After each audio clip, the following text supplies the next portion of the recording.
जय हिंद दोस्तों, मैं वैभव सिंह आप सबका स्वागत करता हूं मार्गदर्श शिक्षा के यूट्यूब चैनल पे। आशा करता हूं आप सब लोग ठीक होंगे, अपनी तबीयत का ख्याल रख रहे होंगे और पूरी पढ़ाई में अपनी मेहनत कर रहे होंगे।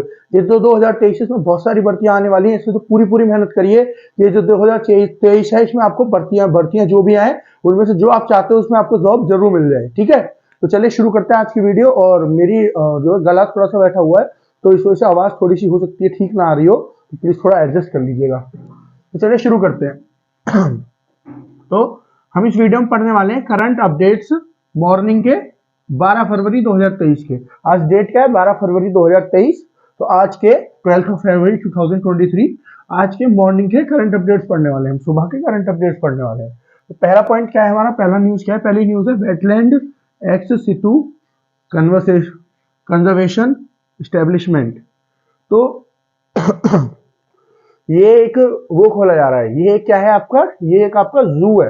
एक जू खोला जा रहा है, किसके द्वारा? ये एक जू है। जू मतलब समझते हो ना आप, यहाँ पे जानवर वगैरह रखे जाते हैं, उसको जू कहते हैं। जू है एक, जहाँ कहाँ पे खोला जा रहा है? ये राजस्थान राजस्थान गवर्नमेंट के द्वारा खोला जा रहा है। किसके द्वारा? राजस्थान गवर्नमेंट के द्वारा। पहले चलिए नाम से समझने की कोशिश करते हैं, ये क्या है। देखिए, ये जो कंजर्वेशन लिख रहा है ना, कंजर्वेशन का मतलब क्या होता है? तो ये किसी चीज को सुरक्षित करना, किसी चीज को सुरक्षित करके रखना है, बचाना, उसको क्या कहते हैं? उसको कहते हैं कंजर्वेशन कहते हैं उसको। ठीक है, तो ये जो है एक पूरा ये आपका जो है जू जो है वो स्टैब्लिश किया जा रहा है, मतलब बनाया जा रहा है एक पूरा जू। ये बनाया कहाँ पे देखिए, पहले तो मैं आपको बताता हूँ, ये राजस्थान गवर्नमेंट के द्वारा बनाया जा रहा है। राजस्थान गवर्नमेंट के द्वारा बनाया जा रहा है। देखिए राजस्थान ने क्या किया है, राजस्थान का बजट आया है अभी अभी। तो जैसे हमारा इंडिया का पूरा बजट आया है ना, सेंट्रल में, केंद्र में हमारा बजट आया है, ऐसे ही स्टेट जो है, अलग अलग राज्य जो है, उन्होंने भी अपना बजट दिया है। तो वो जो बजट है उसमें राजस्थान गवर्नमेंट ने इसका ये जो जू है आपका, ये जू है, जू को हिंदी में क्या कहते हैं? जू को हिंदी में कहते हैं चिड़ियाघर, है ना। तो जो जू है आपका, ये जो है खोलने की बात की है। तो इसमें क्या है कि राजस्थान की गवर्नमेंट और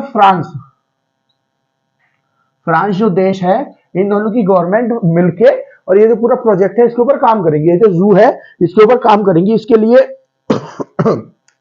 12,000 करोड़ रुपए की बात हो चुकी है। इतना रुपया जो है इसमें इन्वेस्ट किया जाएगा। कितना? 12,000 करोड़ रुपया ये जो आपका जू बनेगा इसमें इन्वेस्ट किया जाएगा। अब ये जू बनेगा कहाँ पे? ये तो बता दिया मैंने, राजस्थान गवर्नमेंट इसमें इंक्लूडेड है। मतलब बनेगा तो राजस्थान में, लेकिन राजस्थान में किस जगह पे स्पेशली बनेगा ये पता होना चाहिए आपको। तो राजस्थान में कहाँ स्पेशली बनेगा? देखिए राजस्थान में एक नेशनल पार्क है जिसका नाम क्या है? कियोलैंडियो। क्या नाम है इसका? कियोलैंडियो नेशनल पार्क, है ना। कियोलैंडियो नेशनल पार्क जो है यहाँ पे ये बनाया जाएगा, इसके अंदर ये खोला जाएगा। ये जो कियोलैंडियो नेशनल पार्क है इसके अंदर ये खोला जाएगा। देखिए बेसिकली ये एक बर्ड सेंचुरी है। ये जो कियोलैंडियो नेशनल पार्क है एक बर्ड सेंचुरी है। बर्ड सेंचुरी क्या होती है?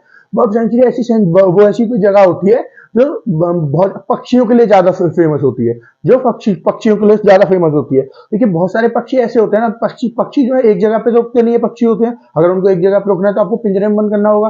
तो पक्षी के लिए क्या होता है, ये जो बर्ड सेंचुरीज होती हैं, ये ऐसी जगह होती हैं जहाँ पे जब माइग्रेटरी बर्ड्स होती है, माइग्रेटरी बर्ड्स मतलब जो मौसम के अनुसार अलग अलग जगह पे ट्रेवल करती है, जो मौसम के अनुसार अलग अलग जगह पे जाती है। क्योंकि देखिए जैसे मान लीजिए वो कहीं की रहने वाली है, जैसे मान लीजिए वो रशिया की रहने वाली है।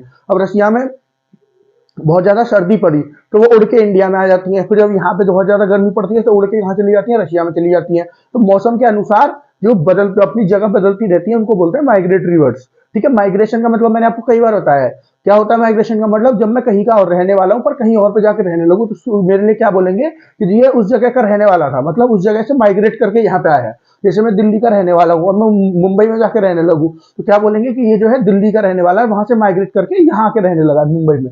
उसी तरह से कि जो बर्ड्स होती हैं जो कहीं और की रहने वाली होती हैं, लेकिन वो माइग्रेट करके मौसम के अनुसार, मौसम जैसे उनको जो सुटेबल लगता है उस मौसम के अनुसार कहीं पे आके रहने लगती हैं, उनको माइग्रेटरी बर्ड कहते हैं। तो ये जो जगह है जहाँ पे ये नेशनल पार्क है राजस्थान में, यहाँ पे बहुत सारी ऐसी माइग्रेटरी बर्ड्स हैं जो आती रहती है। इस वजह से इसको बर्ड सेंचुरी भी बोलते हैं। ठीक है, इसी वजह से इसको बर्ड सेंचुरी भी बोलते हैं। अब ये जो नेशनल पार्क है ये खोला जाएगा यहाँ पे। क्या नाम है नेशनल पार्क का? Wetland ex situ conservation establishment. ये जो नेशनल पार्क है इसमें ये खोला जाएगा। अब हम इसमें जानते हैं कि ये क्यों खोला जाएगा, पूरा प्लान क्या है, सब कुछ इसमें डिस्कस करेंगे हम लोग। देखिए पहले खोला क्यों जाएगा। देखिए इसमें कंजर्वेशन की बात हो रही है, मतलब बचाने की बात हो रही है, बचा के रखने की, है ना। और जू भी खोला जा रहा है, मतलब जानवर, चिड़ियाघर भी खोला जा रहा है। जू में जानवर ही होते हैं, चिड़ियाघर में जानवर होते हैं। तो बेसिकली यहाँ पे किस चीज की बात हो रही है? अगर आप इन दोनों शब्द को ध्यान से देखो तो जो जानवर हैं उनको बचा के रखने की बात हो रही है। एक ऐसी जगह बनाई जाएगी, एक ऐसा जू बनाया जाएगा जिसमें जो जानवर हैं बचा के रखे जा सके ना, उनको सुरक्षित रखा जा सके।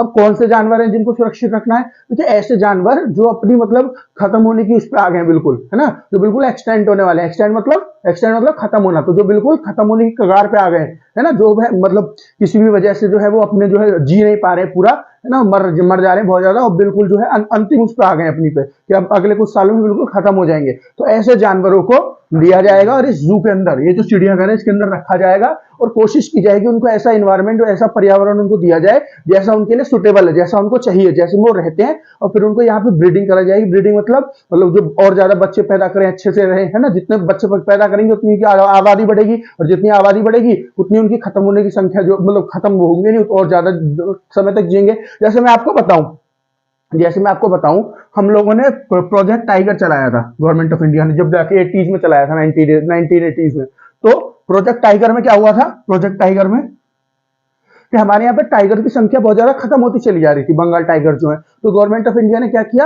एक नेशनल पार्क स्पेसिफिकली लिया, मतलब एरिया ले लिया स्पेशली, और वहां पे क्या किया, उनको जो भी चीज की जरूरत थी सारी चीजें उनको एक ही जगह पे प्रोवाइड कराई। और उसके बाद धीरे धीरे करके उन्होंने ब्रीडिंग करी। ब्रीडिंग मतलब पूरे बच्चे पैदा करने शुरू करे। और उसके बाद आज के समय में अगर हम देखें तो उस टाइम पे जो स्थिति थी आज के समय पे उससे बहुत ज्यादा अच्छी स्थिति हो गई। एक समय पे जब गवर्नमेंट ऑफ इंडिया ने सर्वे किया तो इंडिया में 20 के आसपास कुल टाइगर रह गए थे, बंगाल टाइगर। और जब गवर्नमेंट ऑफ इंडिया ने इस प्रोजेक्ट पे काम किया तो अगले 10-12 से, मतलब अब प्रेजेंटली बात करूं तो प्रेजेंटली हमारे पास 2000 के आसपास के वो हो गए टाइगर। तो ये क्या है? क्योंकि देखिए हमने जब इनके ऊपर काम किया, इनको ऐसा सुटेबल इन्वायरमेंट दिया, क्योंकि देखिए पहले क्या था, जो शिकारी होते थे वो शिकार कर लेते थे टाइगर वगैरह के, और टाइगर वगैरह के जो शिकार हैं तो बहुत समय से हो रहे हैं, राजा महाराजा अपने समय पर किया करते थे, है ना, किया करते थे ना। आपने बहुत बार सुना होगा कि इस राजा ने इतने टाइगर का शिकार किया, इसने इतने का किया है। तो अब देखिए अब शिकार तो कर नहीं, अब तो आप शिकार कर नहीं सकते ऐसे जानवर का, क्योंकि देखिए जितना इंपॉर्टेंट इंसान की जिंदगी है उतनी जानवर की जिंदगी होती है। वो देखिए पूरा एक लाइफ साइकिल होती है। अगर आपने साइंस में देखा होगा तो पूरी एक लाइफ साइकिल होती है जो विज्ञान आपको विषय उसमें बताई जाती है कि देखिए हर स्पीसी का होने का, हर जो भी एक चीज बनी है हर किसी का होने का, चाहे कोई पक्षी हो, चाहे कोई आपका कीड़ा हो या कुछ भी हो, इंसान हो, कोई भी जानवर हो, कुछ भी हो, हर किसी के होने का एक महत्व है ना, हर किसी के होने का एक महत्व है। अब देखिए अब आप पूछने लगो कि लेकिन जो टाइगर होते हैं ये तो जानवरों को मार के खाते हैं, क्योंकि देखिए वो इसीलिए बनाए गए, है ना, वो जानवर इसीलिए बनाए गए ताकि टाइगर जिंदा रह सके। वो जानवर इसीलिए होते हैं ताकि वो जिंदा हो सके। अब देखिए मान लीजिए जो जानवर है जिनको टाइगर खा रहे हैं, टाइगर मतलब ये जो टाइगर है ये खा रहे हैं उनको, तो टाइगर खा रहे हैं तभी जो उनकी संख्या बहुत ज्यादा बढ़ सकती थी वो बढ़ नहीं रही है, जितनी होनी चाहिए उतनी हो रही थी, है ना। क्योंकि देखिए हर चीज को बैलेंस कर देखिए नेचर मतलब ये जो हमारा पूरा वो है क्या बोलेंगे प्रकृति है, नेचर मतलब प्रकृति है, इसमें बैलेंस होना जरूरी होता है, ठीक है। जब तक बैलेंस नहीं हो, अगर मान लीजिए कोई चीज बहुत ज्यादा कम हो रही है तो भी दिक्कत है, और कोई चीज बहुत ज्यादा बढ़ रही है तो भी दिक्कत है। देखिए हर चीज को बैलेंस के साथ मेंटेन होना जरूरी है, समझ रहे हो आप। तो इसी वजह से ये जो है हर जानवर का होना, हर पक्षी का होना, हर इंसान का होना बहुत जरूरी है। हर किसी चीज की कोई ना कोई महत्व है। अगर मान लीजिए कोई कुछ भी नहीं कर रहा फिर भी उसकी जिंदगी का महत्व है, इसीलिए उसको बनाया गया है, इसीलिए वो है, ठीक है ना। तो इसी वजह से जैसे हमने टाइगर को बचाया था, है ना, फिर हमने वन हॉर्न राइनो को बचाया था। वन हॉर्न राइनो क्या होता है? देखिए वो बहुत बड़ा सा होता है ना एक जानवर, जिसके ऐसे यहाँ नाक पे जगह पे एक सींग लगा हुआ होता है। वन हॉर्न मतलब हॉर्न क्या होता है? हॉर्न होता है सींग, जो बोलते हैं सींग को इंग्लिश में बोलते हैं हॉर्न, है ना, और उसके एक सींग होता है ऐसे नाक के आगे को, तो उसको इसलिए उसको वन हॉर्न राइनो कहते हैं। तो उसकी भी हमारे यहाँ जनसंख्या बहुत ज्यादा घट रही थी। अब क्यों घट रही थी उसकी जनसंख्या? क्योंकि देखिए ये जो उसके नाक के ये जो सींग होता है उसकी बहुत ज्यादा कीमत होती है मार्केट्स में, क्योंकि वो बहुत जगह दवाइयों में यूज होता है, बहुत जगह दवाइयों में यूज होता है, तो वो बहुत महंगा बिकता है। तो लोग क्या करते थे, उसको काट के और बेच देते थे, और उसकी वजह से फिर उनकी मृत्यु हो जाती थी थोड़े दिन बाद ही। तो अब जब गवर्नमेंट ऑफ इंडिया ने इसके ऊपर काम करना शुरू किया था, अब हमने उनको बहुत ज्यादा उनकी मतलब बहुत ज्यादा तो नहीं, लेकिन हाँ उनकी हमने जनसंख्या बढ़ानी शुरू कर दी है। ये काजीरंगा नेशनल पार्क है ना आपका आसाम में, वहां पे उनके लिए जो है हमने स्पेशल एरिया बनाया। उसी तरह ये जो है आपका राजस्थान का ये जो नेशनल पार्क है, यहाँ पे क्या किया जाएगा, स्पेशली एक जू बनाया जाएगा, और यहाँ पे जो भी जानवर ऐसे हैं जो धीरे धीरे करके एक्सटेंड हो रहे हैं, मतलब खत्म होने की जो खत्म हो रहे हैं धीरे धीरे करके, या खत्म हो जाएंगे अगले कुछ सालों में, उनके लिए खत्म हो जाएंगे वो अगले कुछ सालों में, उनके लिए एक स्पेशल एरिया बनाया गया है। कितने हजार मतलब पैसा कितना इन्वेस्ट किया जाएगा? देखिए ये दोनों मिल रहे हैं, राजस्थान गवर्नमेंट और फ्रांस की जो गवर्नमेंट है वो मिल रही है अगले 8 साल के लिए, अगले 8 साल तक प्रोजेक्ट चलेगा। अगले 8 साल तक ये प्रोजेक्ट चलेगा और 12,000 करोड़ रुपए जो है अभी तक अलोकेट किए गए हैं कि इतने रुपए खर्च किए जाएंगे। ठीक है, तो अब इसमें क्या किया जाएगा, इसमें क्या किया जाएगा। देखिए ये जो आपका नेशनल पार्क है, इस नेशनल पार्क में ये जो पूरा पूरा जो है मतलब कुछ चेंजेस हो गए। ये जो नेशनल पार्क है ना आपका, ये जो नेशनल पार्क है आपका कियोलाडो, ये जो नेशनल पार्क है कियोलाडो नेशनल पार्क, ये एक वर्ल्ड हेरिटेज साइट है। अब ये वर्ल्ड हेरिटेज साइट क्या होता है, मैंने अभी कुछ दिन पहले आपको पढ़ाया था इसके बारे में, यूनेस्को के बारे में, है ना। वो यूनेस्को का काम क्या है, ये एक ऑर्गेनाइजेशन है यूएन की, यूनाइटेड नेशन की, और इसका काम है कि जो ऐसी जगह होती है ना जिनको लोगों के लिए जानना बहुत जरूरी है, जो बहुत मतलब पुराने समय से बहुत इंपॉर्टेंट हो रही है।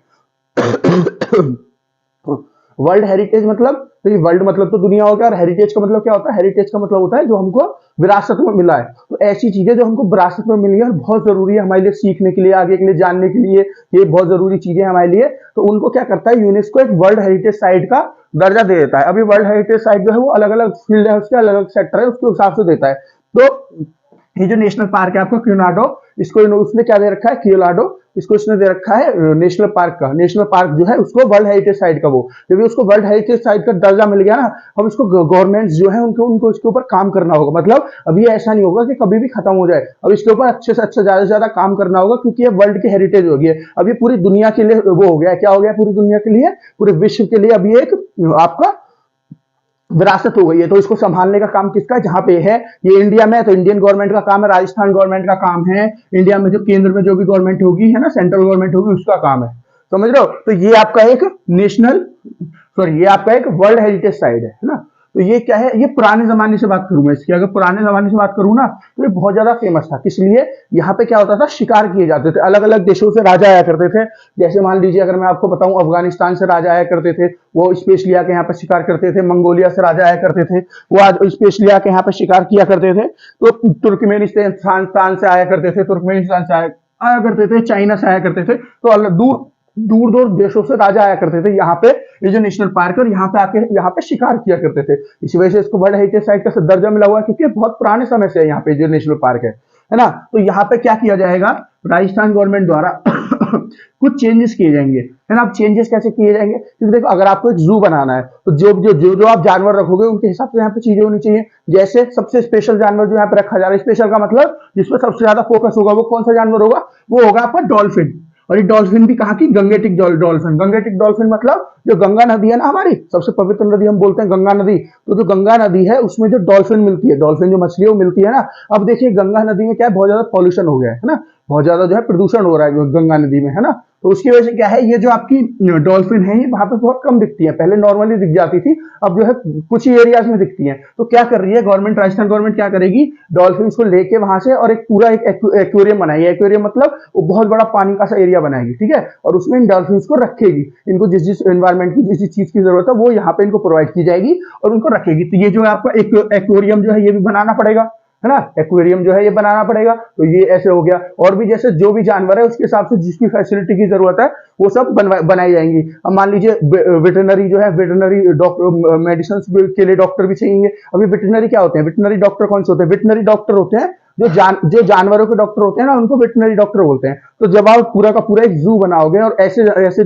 जानवरों का जू बनाओगे जो कुछ सालों में खत्म हो सकते हैं, तो उसके लिए फिर उनके लिए फिर डॉक्टर्स भी रखे जाएंगे। तो उसके लिए पूरा वेटरनरी क्लिनिक बनाया जाएगा, पूरा फैसिलिटी बनाई जाएगी वेटरनरी की। तो इसी तरह से बहुत सारी चीजें बनाई जाएंगी। और क्या बनाया जाएगा, वेटरनरी क्लिनिक हो गया, है ना, आपका क्या हो गया, ये एक्वेरियम हो गया, और भी ये तो मैंने खाली आपका गंगेटिक डॉल्फिन के बारे में बता दिया। तो और भी जानवर रखे जाएंगे, उनके हिसाब से भी बहुत सारी फैसिलिटीज जो उनको चाहिए, उनको रेजिडेंशियल के लिए चाहिए, मतलब उनको रहने के लिए चाहिए, वो यहाँ पे प्रोवाइड की जाएंगी। ओके, वो यहाँ पे प्रोवाइड की जाएंगी राजस्थान गवर्नमेंट के द्वारा, और फ्रांस की गवर्नमेंट जो है यहाँ पे पैसे लगा रही होगी इनके साथ मिलकर। ठीक है ना। तो आशा करता हूँ आपको सारा कुछ समझ में आ गया होगा। ये जो पहला पॉइंट है, अब चलिए दूसरे पॉइंट की तरफ चलते हैं। दूसरा पॉइंट क्या है, Rajasthan inflation relief package. Inflation क्या होता है, मैंने आपको कई बार बताया, इन्फ्लेशन को इंग्लिश में किसको बोलते हैं, महंगाई को इन्फ्लेशन बोला जाता है। जो महंगाई होती है उसको इन्फ्लेशन बोला जाता है। तो ये जो पैकेज है, राजस्थान गवर्नमेंट ने एक पैकेज, रिलीफ पैकेज जो है आपका लॉन्च किया है। रिलीफ पैकेज क्या होता है, ठीक है, पैकेज का मतलब यहाँ पे पैसे से बात हो रही है, और रिलीफ मतलब जो उनको मतलब छुटकारा, कुछ मतलब थोड़ा सा कुछ छुटकारा मिल जाए। अब एग्जैक्ट वर्ड में या मुझे समझ नहीं आ रहा क्या बोलेंगे, पर थोड़ा सा कुछ मतलब थोड़ी सी शांति हो जाए उनके पास, है ना, जो उनके बहुत ज्यादा उनको महंगाई झेलनी पड़ रही है उससे कुछ उनको राहत मिल जाए, राहत राहत, हाँ, रिलीफ का मतलब राहत, तो उनको थोड़ी सी राहत मिल जाए, ठीक है, जो उनको थोड़ी सी राहत मिल जाए उसके लिए पैकेज अनाउंस किया गया है। अब इसमें बहुत सारी चीज होंगी पैकेज में, उनको बहुत सारी सब्सिडीज प्रोवाइड की जाएंगी, है ना, जैसे सेंट्रल गवर्नमेंट जो है किसानों को 6,000 रुपए उनके अकाउंट में डालती है साल भर में, ये भी एक रिलीफ की तरह हो गया। जैसे जब कोरोना वायरस चल रहा था तो गवर्नमेंट ऑफ इंडिया ने, जो हमारी सेंट्रल गवर्नमेंट है, जो केंद्रीय सरकार है या फिर जो राष्ट्रीय सरकार है, जो राज्य की सरकार है, उन्होंने क्या किया था, उन्होंने क्या है फ्री राशन बांटा था बहुत सारे लोगों को जिनको जरूरत थी, वो क्या था, वो भी एक रिलीफ पैकेज की तरह हो गया। तो ये जो होता है बहुत सारे किसानों का जो है कर्जा माफ होता है, वो क्या होता है, वो भी एक रिलीफ होता है। फिर जो है बहुत, जैसे एक स्कीम थी, उज्ज्वला स्कीम चली थी ना गवर्नमेंट ऑफ इंडिया की, उज्ज्वला स्कीम क्या थी, उज्ज्वला स्कीम थी कि जो फ्री, जो सिलेंडर बांटे गए थे गवर्नमेंट ऑफ इंडिया के द्वारा, सिलेंडर कनेक्शंस भी बांटे गए थे उसके द्वारा, तो है ना, जो गैस कनेक्शन है वो भी बांटे गए थे। तो ये क्या था, जिन लोगों के पास गैस नहीं है, सिलेंडर नहीं है, उनको प्रोवाइड की जा सके, जिन लोगों के पास नहीं है, ठीक है ना। तो ये भी एक रिलीफ पैकेज की तरह था, क्योंकि ये जो उज्ज्वला स्कीम है ना, इसका इसमें मेंशन होगा, इसमें मैंने पहले बता दिया आपको। चलिए शुरू करते हैं। अब ये जो रिलीफ पैकेज है किस कब लॉन्च किया है, मैंने भी बताया आपको, अपना जो है बजट लॉन्च किया है इन्होंने, है ना, बजट जो है वो पेश किया है, पेश किया है अपना राजस्थान गवर्नमेंट ने, तो उसी के अंदर ये रिलीफ पैकेज जो है दिया गया है। अब ये रिलीफ पैकेज जो है अब ये जो आपका रिलीफ पैकेज है, इसमें कितने पैसे का मेंशन किया गया है, इसमें मेंशन किया गया है 19,000 करोड़ रुपए का। इस वाले में कितना था, 12,000 करोड़ रुपए का, और इसमें है 19,000 करोड़ रुपए का मेंशन किया गया है। मतलब टोटल 19,000 करोड़ रुपए तक की चीजें जो है उनके लिए उनके ऊपर रिलीफ दिया जाएगा। किसको, जो भी ये लोग होंगे, इतनी करोड़ जो है, 19,000 करोड़ जो रुपए हैं, इतनी तक का वो क्या दिया जाएगा, रिलीफ दिया जाएगा। इतना पैसे जो है आपकी राजस्थान की गवर्नमेंट है वो खर्च करेगी, तो ताकि लोगों को राहत मिल सके, रिलीफ मिल सके। ओके, तो जैसे राजस्थान की गवर्नमेंट क्या क्या कर रही है, हमको ये पता होना चाहिए। तो देखिए राजस्थान की गवर्नमेंट क्या कर रही है, अगर इनके प्लान्स की बात करूं, कि पहला इन्होंने क्या चीज सोची है, कि पहला जो है सबको जो है फूड के ऊपर सब्सिडी मिले, फूड जो है खाना जो है उसके ऊपर सब्सिडी मिले उनको, इस पैकेज के अंदर जो फूड है उनको सस्ते से सस्ते प्रोवाइड किया जाए। तो अब फूड जो है पूरा पैकेज दिया जाएगा फूड का, जिसमें क्या होगा, जिसमें 1 किलो तक चीनी होगी, 1 किलो तक दाल होगी, चावल होंगे, गेहूं होंगे, तो ये हर फैमिली के मेंबर्स को प्रोवाइड किया जाएगा। क्यों प्रोवाइड किया जाएगा, देखिए ऐसी फैमिलीज को प्रोवाइड किया जाएगा जो बिलो द पॉवर्टी लाइन होती है। तो बिलो द पॉवर्टी लाइन क्या हो गया, अभी पॉवर्टी लाइन क्या है और इसके नीचे रहने क्या है, मतलब बिलो मतलब नीचे रहना है ना, तो इसके नीचे कौन कौन रहता है। देखिए पॉवर्टी क्या होती है, पहले आप ये समझो, फिर पॉवर्टी लाइन बताऊंगा आपको। पॉवर्टी होती है गरीबी, पॉवर्टी हिंदी में बोलते हैं गरीबी, इंग्लिश में बोलते हैं पॉवर्टी। तो जो पॉवर्टी होती है, मतलब गरीबी होती है, उसको पॉवर्टी बोलते हैं। अब पॉवर्टी लाइन क्या होती है, देखिए गवर्नमेंट ऑफ इंडिया के द्वारा निश्चित किया जाता है कि देखिए ये एक पैसा है, कि अगर कोई आदमी एक दिन में इतना पैसा कमा रहा है ना, तो इसका मतलब क्या है, इसका मतलब वो गरीब नहीं है। समझ रहे आप। तो गवर्नमेंट ऑफ इंडिया के द्वारा एक, देखिए एक लाइन खींची हुई है, एक चीज बोली गई है कि अगर इतना रुपया कोई आप पर डे के हिसाब से कमा रहे हो, इतना रुपया अगर आप पर डे के हिसाब से कमा रहे हो, तो आपको गरीबी मतलब एक्सट्रीम गरीबी में नहीं गिना जाएगा। एक्सट्रीम मतलब कि आप बहुत ही ज्यादा गरीब हो, है ना, कि आप बहुत ही ज्यादा गरीब हो। बहुत ही ज्यादा गरीब कौन होते हैं, देखिए गरीब सभी होते हैं, लेकिन बहुत ही ज्यादा गरीब कौन होते हैं, जो लोग 2 वक्त का खाना भी नहीं खा पाते ठीक से, है ना, उन लोगों को क्या बोलेंगे, उन लोगों को बोलेंगे कि बहुत ही ज्यादा गरीब है। बाकी सब चीज छोड़िए, खाना भी नहीं खा पाते जो अच्छे से, समझ रहे हो आप। तो जो लोग अच्छे से खाना भी नहीं खा पाते 2 वक्त का, वो जो एक लाइन खींची हुई है, जिनको 2 वक्त का खाना ठीक से मिल जाता है, वो उस लाइन के ऊपर होंगे, और जिनको नहीं मिलता वो उस लाइन के नीचे होंगे, जो एक लाइन डिसाइड करी हुई है गवर्नमेंट ऑफ इंडिया के द्वारा।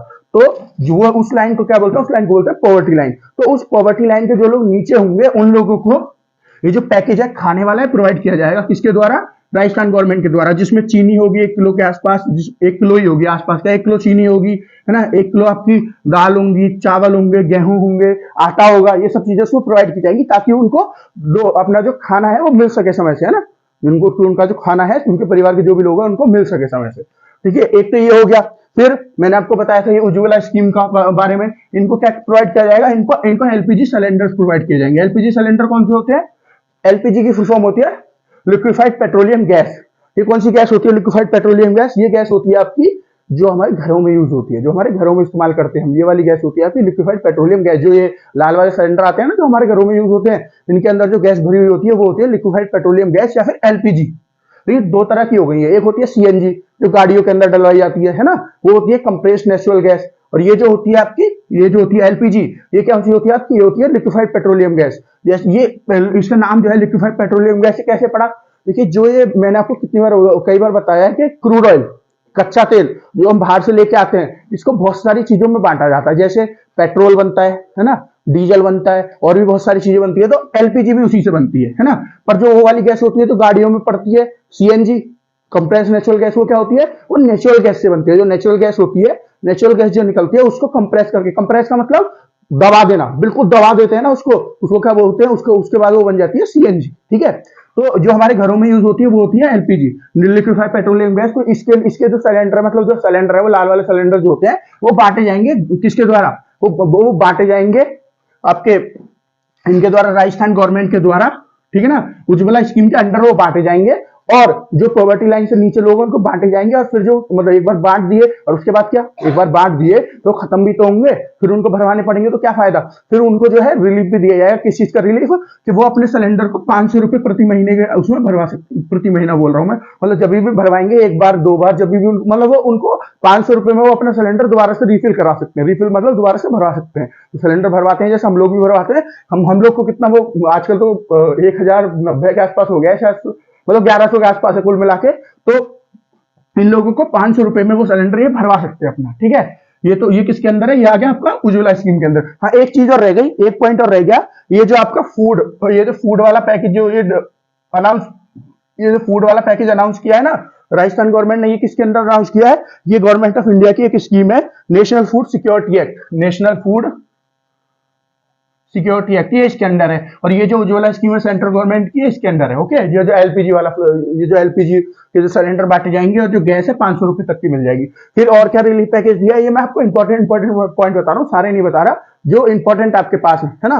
फिर नेक्स्ट और क्या रिलीफ दिया है, हाँ एक रिलीफ दिया है कि हजार नहीं सॉरी 100 यूनिट तक क्या है, बिजली फ्री की जाएगी। 100 यूनिट तक, मतलब जैसे मान लीजिए किसी की अगर 100 यूनिट के अंदर अंदर वो आ रही है, तो बिजली का खर्चा आता है यूनिट्स में आता है ना, फिर उसको अकॉर्डिंग टू पैसे करते हैं कि एक यूनिट कितने रुपए की है, 7 रुपए की, 8 रुपए की, ऐसी यूनिट होती है। फिर उसको पैसे में कन्वर्ट करके और फिर निकालते हैं, ऐसा ही होता है ना। तो ये जो यूनिट है 100 तक की यूनिट जिनकी आएंगी ना, उनको फ्री कर दिया जाएगा, और जिसकी 100 से ज्यादा आ रही है उनको सारे पैसे देने पड़ेंगे। क्योंकि देखिए, ये स्पेशली स्कीम किसके हैं, जो गरीब लोग हैं, जो पॉवर्टी लाइन से नीचे रहते हैं। तो अगर कोई आदमी गरीबी लाइन से नीचे रहता है, तो उसके यहाँ 100 वो आने का तो कोई मतलब नहीं है, 100 यूनिट आने का कोई मतलब है, 100 यूनिट आने का कोई मतलब नहीं है। तो इसका मतलब जब उनके यहाँ 100 यूनिट नहीं आएंगी, तो उनको इसका फायदा मिलेगा स्कीम का। और जो नॉर्मल लोग होंगे, मिडिल क्लास हो गए, अमीर लोग होंगे, उनके यहाँ तो गारंटी से फ्रिज, पंखे, कूलर सब कुछ होते हैं। तो 100 से ऊपर तो ऐसी कूदनी है, लाइट भी चलती है उनके यहाँ पूरे दिन, फ्रिज वगैरह भी होते हैं, बहुत सारी एसी वगैरह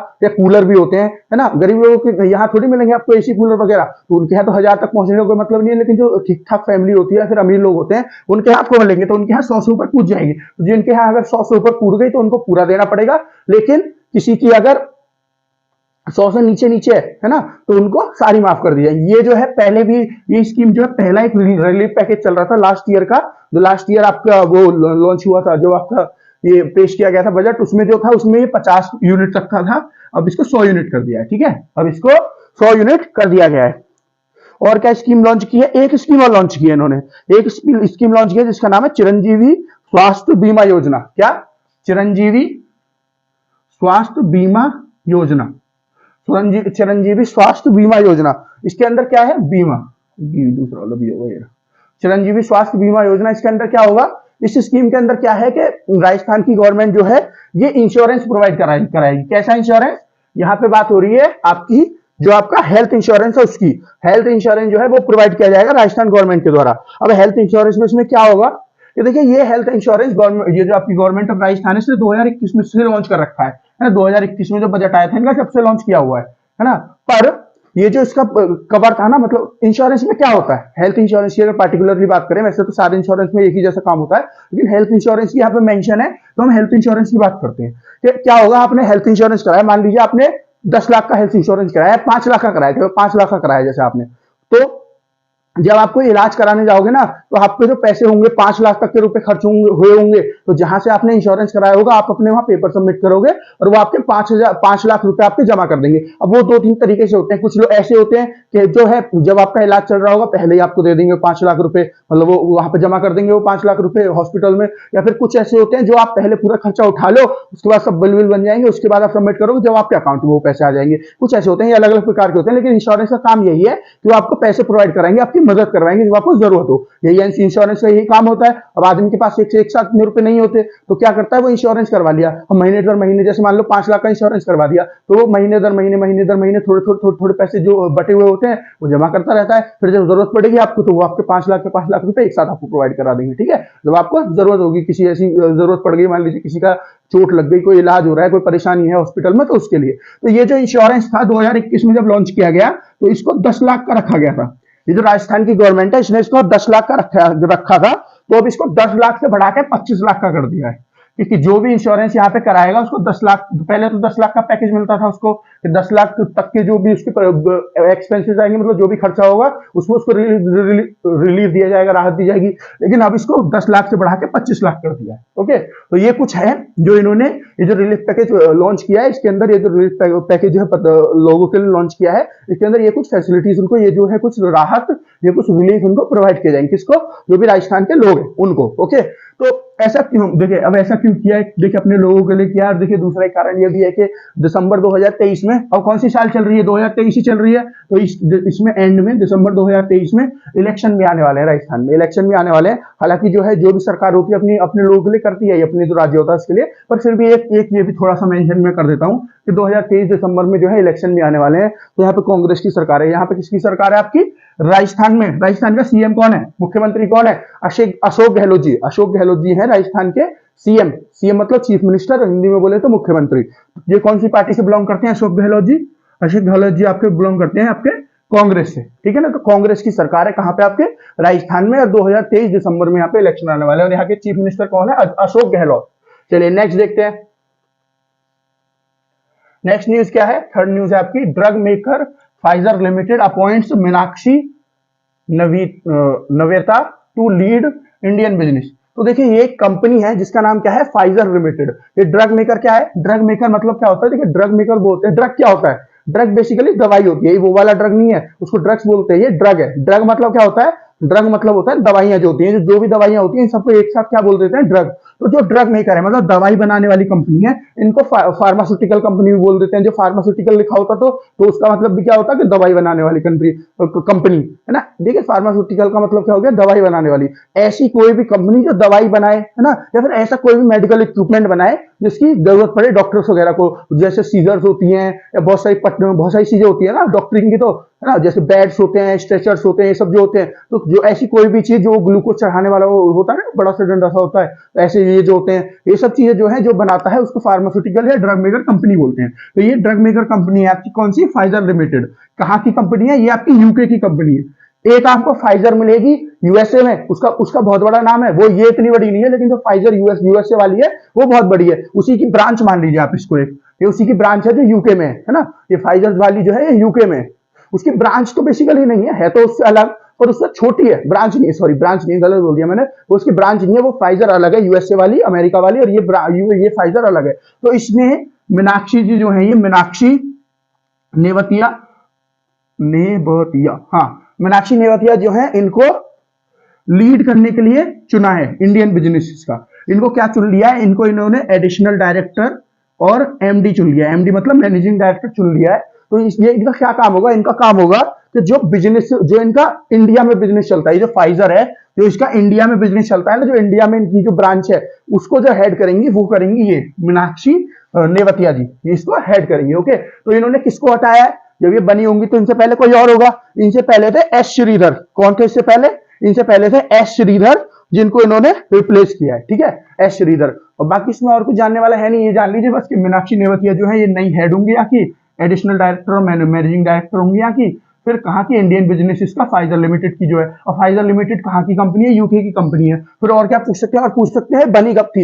ये 1952 में बनाई गई थी कंपनी, 1952 में बनाई गई थी। और इसका हेडक्वार्टर कहाँ है? जैसे जब यूके की कंपनी है तो हेडक्वार्टर भी यूके में ही होंगे। तो यूके की एक जगह है टेडवोर्थ। क्या जगह है? जगह का नाम है टेडवोर्थ। जो टेडवोर्थ जगह है यहाँ पे इसके हेडक्वार्टर है। टेडवोर्थ यूके में इसके हेडक्वार्टर है। 1952 में कंपनी बनाई गई थी। इसके नई एमडी और एडिशनल डायरेक्टर और मैनेजिंग डायरेक्टर इंडिया वाले बिजनेस की, इंडिया वाली ब्रांच की किसको चुना गया? मीनाक्षी नेवतिया। इन्होंने किसको हटाया? किसकी जगह पे आएंगे? ये आएंगे एस श्रीधर की जगह पे, जो इनसे पहले यहाँ के एमडी और एडी थे। ठीक है, एडी मतलब एडिशनल डायरेक्टर। अब नेक्स्ट देखिए, नेक्स्ट न्यूज क्या है? Indian Asian digital working plan 2023, India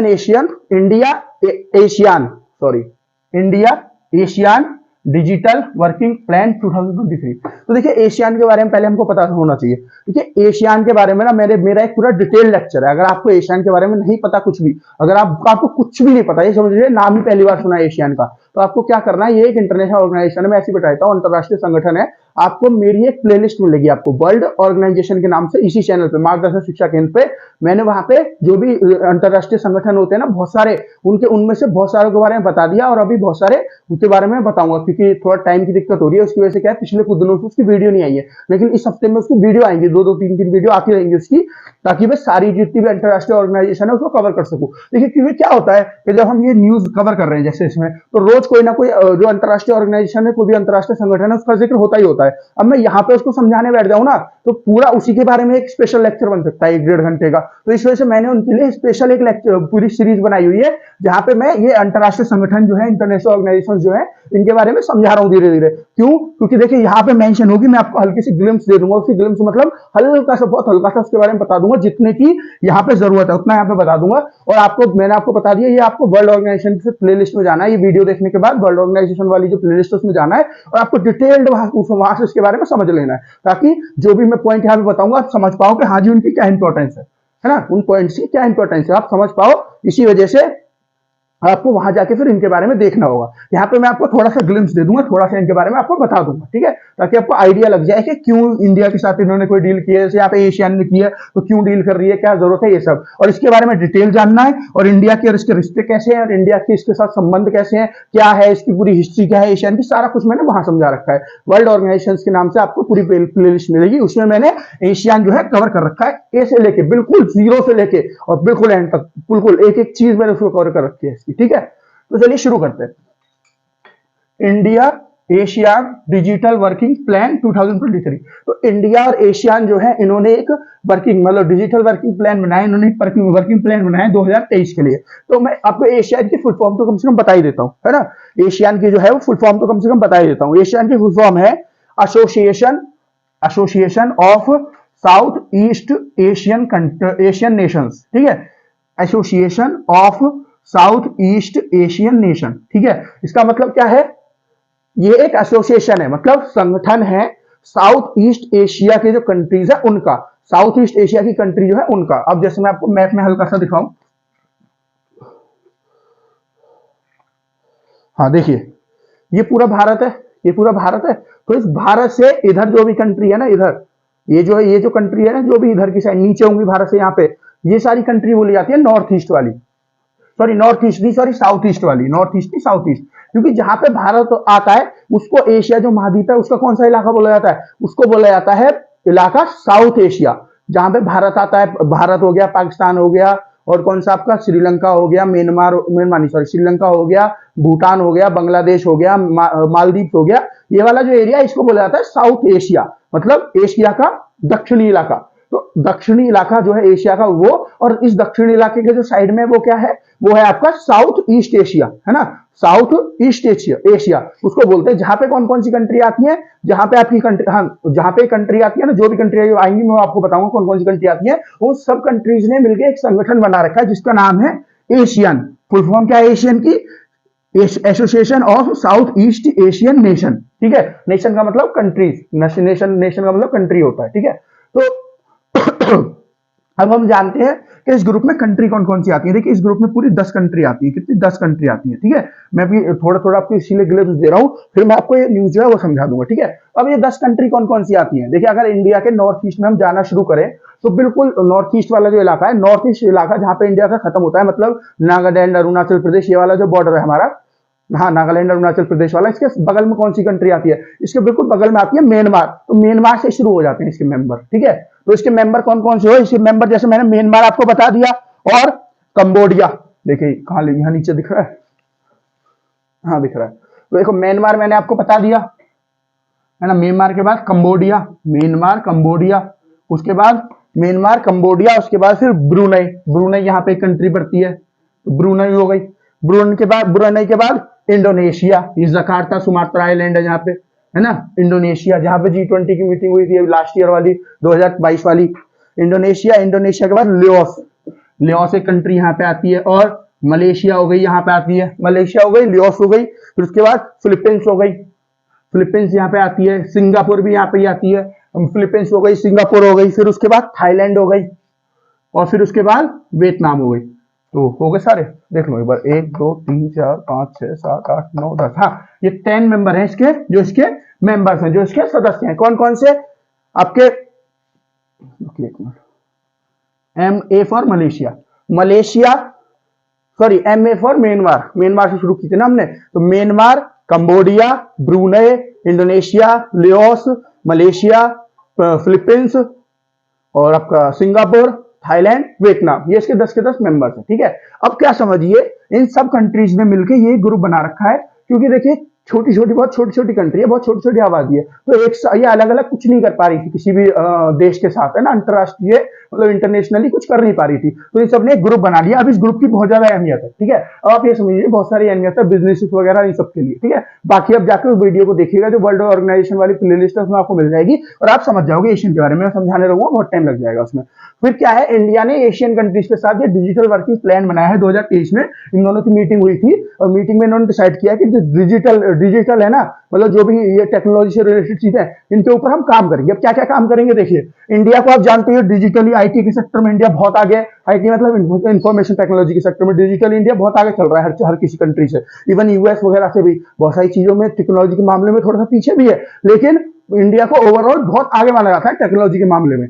तो इन्होंने किस चीज के ऊपर काम करना शुरू किया दोनों ने, ये दोनों ने क्या डिसाइड किया है कि दोनों जो है एक साथ मिलेंगे, एशिया का पूरा संगठन और इंडिया, एशियान का पूरा संगठन और इंडिया, मतलब ये सब कंट्रीज और इंडिया एक साथ मिलकर डिजिटल इंफ्रास्ट्रक्चर पे काम करेंगे अपनी कंट्रीज के पे। डिजिटल इंफ्रास्ट्रक्चर मतलब देखिए इंडिया तो डिजिटली बहुत आगे है, फिर भी तो ये कंट्री बहुत आगे नहीं है, तो ये जो सारी कंट्री है इंडिया की मदद से अपने यहाँ पे डिजिटल सिस्टम जो है उनको लेके आएंगी और मदद करेंगी, और इंडिया को जो डेवलप करेगी, इंडिया की डेवलप करने में हेल्प करेगी ये सब कंट्री। ठीक है, अब जैसे इसकी एक थीम भी हुई थी, इन दोनों की मीटिंग हुई थी, जब तो ये प्लान जो है आया होगा, जब तो ये डिस्कशन हुआ होगा पूरा, उसके बाद प्लान आया होगा। तो वो जो थीम थी ना, वो जो मीटिंग थी, उस मीटिंग की एक थीम थी, उस थीम का नाम क्या था, वो थीम क्या थी, वो थीम थी आपकी, ये थीम थी, वो थी synergy towards sustainable digital future. क्या, synergy towards digital, synergy towards digital sustainable, synergy towards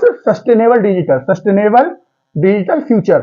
synergy क्या होता है, सिनर्जी एक ऐसा शब्द होगा जो आपको समझ में नहीं आएगा। सिनर्जी मतलब एक साथ मिलके हमको जो हमारा फ्यूचर है उसको सही करना है, जो डिजिटल फ्यूचर है उसको सबके लिए सस्टेनेबल बनाना है, मतलब सबके लिए अच्छा हो, किसी से उसको नुकसान ना हो, ऐसा बनाना है। ठीक है ना, तो ये सब कंट्री ऐसे मिलकर काम करेंगी। जैसे आईटी के ऊपर काम करेंगी ये सब कंट्री, एआई के ऊपर काम करेंगी, एआई मतलब आर्टिफिशियल इंटेलिजेंस, आईटी मतलब इंफॉर्मेशन टेक्नोलॉजी, और फिर आईओटी के ऊपर काम करेंगे, आईटी मतलब इंटरनेट ऑफ थिंग्स, ऐसी कोई भी चीज जिसमें इंटरनेट का इस्तेमाल हो उसको इंटरनेट ऑफ थिंग्स का बोल देते हैं। ठीक है, तो इन सब चीजों के ऊपर काम करेंगी ज्यादा से ज्यादा, ताकि ये जो कंट्रीज है, एशियन कंट्रीज है, यहाँ पे भी क्या हो सके, डिजिटल इंफ्रास्ट्रक्चर इनका अच्छा हो सके, और इनके फ्यूचर में जो है ये डिजिटली जो है अच्छे से जो है अपने आप को इंडिपेंडेंट कर सके। ठीक है, ऐसे इनको किसी के ऊपर निर्भर ना रहना सके। अभी तो देखिए इनको निर्भर रहना पड़ेगा, क्योंकि इनको अपनी कंट्री को डिजिटल जो है उसको बनाना है अपनी कंट्री को, तो इनका डिजिटल फ्यूचर जो है सिक्योर रहे, इस वजह से ये इंडिया के साथ काम कर रही है। तो इनका क्या वो है, यहाँ पे इनका क्या फायदा है कि इनको डिजिटल इंफ्रास्ट्रक्चर मिलेगा,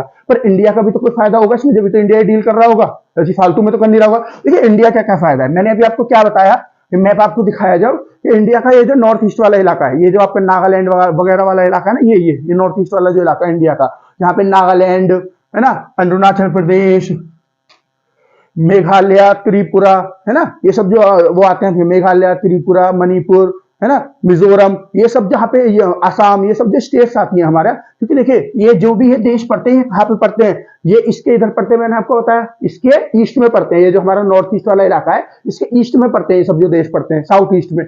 तो अगर हमको इन कंट्रीज के पास तक पहुंचना होगा, है ना, क्योंकि अभी हम लोग जो है इन कंट्रीज के साथ क्या बना रहे हैं, एक हाईवे पे बना रहे हैं, हम लोग एक पूरा रोडवे बना रहे हैं इन कंट्री के साथ, क्यों, ताकि बिजनेस अच्छे से हो पाए हमारे पास, क्योंकि जो हाईवे बनेगा तो उसके ऊपर ट्रक्स वगैरह चल पाएंगे, और ट्रक्स चलेंगे तो उससे क्या होता है, बहुत सस्ता पड़ता है, जो भी बिजनेस आप करना चाहते हैं, इंपोर्ट एक्सपोर्ट होता है। तो ये जो हमारा इलाका है नॉर्थ ईस्ट वाला, जो हमारा इलाका होगा, हमारा जो नॉर्थ ईस्ट वाला इलाका होगा, इसको हमारा जो है ज्यादा से ज्यादा डेवलप किया जाएगा। क्यों? क्योंकि हमको इनके साथ बिजनेस करना है। तो जब इनके साथ हमको बिजनेस करना होगा, ये जो डील साइन करिए, ये जो डील है इसको चलाना होगा, तो हमको हमारे पास जो है एक्सेस होना चाहिए। तो उस एक्सेस के लिए हमको क्या करना पड़ेगा, नॉर्थ ईस्ट एक गेटवे की तरह काम करेगा। कहाँ के लिए? एशियान के लिए। गेटवे मतलब एक रास्ता, एक दरवाजा होगा हमारे लिए, जहां से हम निकल के जाएंगे कहाँ के लिए? एशियन कंट्रीज के लिए। समझ रहे आप? तो नॉर्थ ईस्ट जो है इसके ऊपर भी हम लोग काम कर पाएंगे और हमारा नॉर्थ ईस्ट वाला जो एरिया है डेवलप हो पाएगा ज्यादा से ज्यादा। ठीक है, चलिए अब नेक्स्ट न्यूज देख लेते हैं। आज की लास्ट न्यूज क्या है? नताशा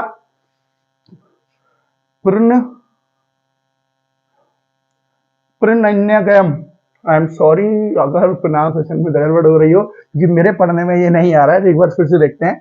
नताशा प्रियन्यागम, हाँ नताशा प्रियन्यागम, नताशा प्रियन्यागम जो है इन्होंने स्कोर किया है highest in world brightest student list.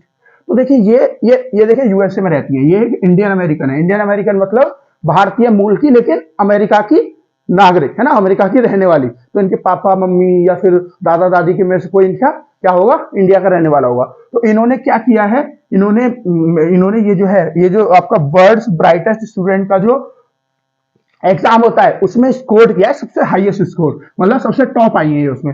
ये दूसरी बार उसमें सबसे टॉप आई है, एक बार पहले भी आ चुकी है, अभी ये दूसरी बार आई है। ठीक है, तो वो एग्जाम कौन सा है, उस एग्जाम के बारे में थोड़ा सा नाम जान लीजिए उसका। बाकी इनका नाम याद रखिएगा कि कौन सा एग्जाम है, ये याद रखिएगा। बाकी इसमें कोई बहुत बड़ी चीज है नहीं इस वाले न्यूज में। ठीक है, तो क्योंकि ये इंडियन आपकी जो है एक इंडियन अमेरिकन थी है ना, इस वजह से, क्योंकि भारतीय मूल की ये थी, इस वजह से मैंने इनके बारे में आपको मेंशन किया है। वरना ये न्यूज हमारे लिए कोई बहुत ज्यादा जरूरी थी नहीं, पर ये क्योंकि इंडियन ओरिजिन की है, मतलब इंडिया की रहने वाले थे इनके जो भी, मतलब इंडिया से किसी भी तरह, भारत से किसी भी तरह ये बिलोंग करती है, इस वजह से हमारे लिए इनके लिए पढ़ना जरूरी है। तो अब ये एग्जाम क्या है यहाँ पे बता देता हूँ। ये एग्जाम क्या है जिस एग्जाम में इन्होंने टॉप किया है, ये एग्जाम है आपका, इसका नाम है सेंटर फॉर टैलेंट यूथ।